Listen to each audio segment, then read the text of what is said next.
Thank you, CEO. We can all be seated. Now, the regional commissioner, Nyanza region, the three chairs of parastatals, Maseno University, Lake Victoria South Waterworks Services, Lake Basin Development Authority, the various directors representing different government parastatals, the proprietors of the security, private security firms, led by Bwana Tobias, the entire national government administration infrastructure, the regional security team, the county security team, members of public, and our distinguished guests today, who are the security officers. Good afternoon. Good afternoon once again. First, I want to appreciate the leadership of the Private Security Regulatory Authority, led by Bwana Fazul, and the players in the private security sector. It's not every other day that you get to see all the important officers who look after us at the very basic level gathered here, and not just to ensure that everything to do with security is properly in place, but to have a number of you graduate having undergone a training based on a curriculum that has been developed by yourselves, of course, in conjunction with the government. It is a new level that we are taking the private security matters to.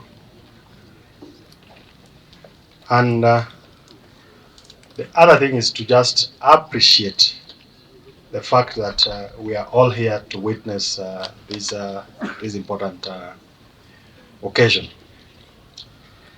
It's another huge step forward in our reform agenda for the private security sector, which remains a critical cog in the larger national security framework. As you are all aware, this journey took a significant turn a few weeks ago when we launched a standardized training curriculum for our private security guards. The enhancement of regulations and standards within this sector not only ensures the safety and well-being of our citizens, but also contributes significantly to the overall stability and resilience of our nation. Today, we are making another statement on the accountability front by introducing the mandatory registration of private security guards. And I want us to mark that: mandatory registration of private security guards. This essential step will not only foster a higher level of professionalism within the industry, but also provide a structured framework for monitoring and regulating their activities while on duty. And we all witnessed, as you swore, the oath that was read to you by the leadership of the ACK Church. Ladies and gentlemen, we recognize that private security guards can be cogent partners for maintenance of law and order. That is why we have come out strongly to prescribe this move to better track, evaluate, and elevate the quality of their services within our communities. We have initiated the process of issuing security force numbers to private security officers who have successfully completed training in accordance with the private security training curriculum. This number serves as a distinctive identifier designed to streamline the recognition of private security officers by the general public, and also to facilitate the government's ability to monitor and manage licensed private security personnel effectively. So that going forward, even for the public, it becomes very clear to identify who a private security guard is, just like we do with our police officers. However, ladies and gentlemen, this alone is not sufficient to drive the desired outcomes and transformation within this industry. We must delve deeper into the core issues to truly bring about meaningful change. Yet again, this is why we are keen on ensuring an appropriate training environment that will guarantee that our private security officers receive the necessary skills, knowledge, and ethical understanding required to navigate even the most complex situations. Today, we have endorsed C&M Private Security Training Institute in Kisumu as the first accredited private security training institution in the region. It not only meets the growing demand for well-trained professionals, but also raises the bar by ensuring that the highest level of professionalism, competence, and integrity in the private security sector. We expect private security training institutions to meet the national training standards and international best practices in order to generate skilled labor, not just for the Kenyan market, but also for the global market. And as the administration of the Honorable William Ruto is keen on addressing the challenges around unemployment and underemployment, and this private security sector is going to provide the necessary human resources that is needed to address the challenge on unemployment.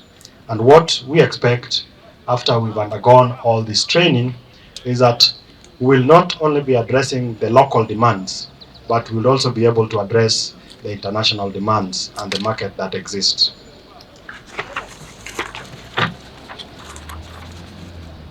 On behalf of the government, I want to appeal to local and international partners to join us so that we actively engage in this initiative and contribute towards its success.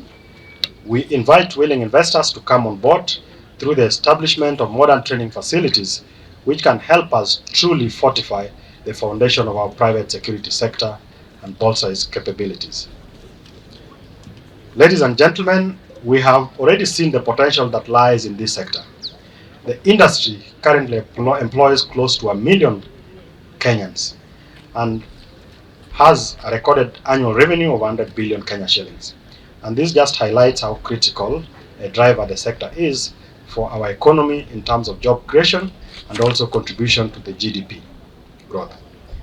However, citizens, entities, businesses, and even organizations in the country need to be human enough to safeguard the private security guard welfare, particularly in terms of their remuneration and working conditions. Fair compensation will not only demonstrate our collective respect for their dedication, but also foster a motivated and committed security personnel. And working with the Private Security Regulatory Authority, we will want to ensure that the welfare of our officers are properly taken care of. As I come to the end of my remarks, let me commend the Private Security Regulatory Authority for recognizing the value of reaching out to the grassroots to create a stronger and safer society.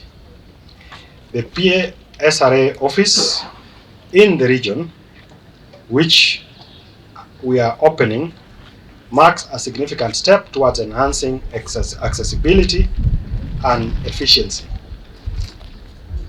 We have other regional offices, meaning that we are taking services outside Nairobi. We have an office that is being opened here today. We have an office in Eldoret. There is an office in Mombasa, as well as in the northeastern region. The authority continues to demonstrate its commitment to fostering a closer connection with local communities and its stakeholders, so that it addresses the concerns that we have in every part of this country. Lastly, to C&M, congratulations. You've done a great job, and I can see you are following in the footsteps of our colleagues in Eldoret. So you are the second, and we are looking forward to having many more.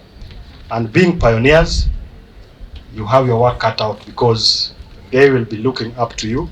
And if you mess things up, it means we mess all these officers who are here. Later on, we'll be also formally commissioning your training institute, and we look forward to having many more of our young men and ladies go through the training curriculum and become productive members of the society. With those few remarks, ladies and gentlemen, I thank you and I wish all of you well. I want to sincerely congratulate the leadership of C&M together with those in the private security sector. I've seen there's a whole tent with all the directors. You continue doing what you're doing so that we improve the economy of this country. And as the president says, kazi ni kazi. We must give dignity to every work that we find our hands and lay our hands on. Asanteni sana.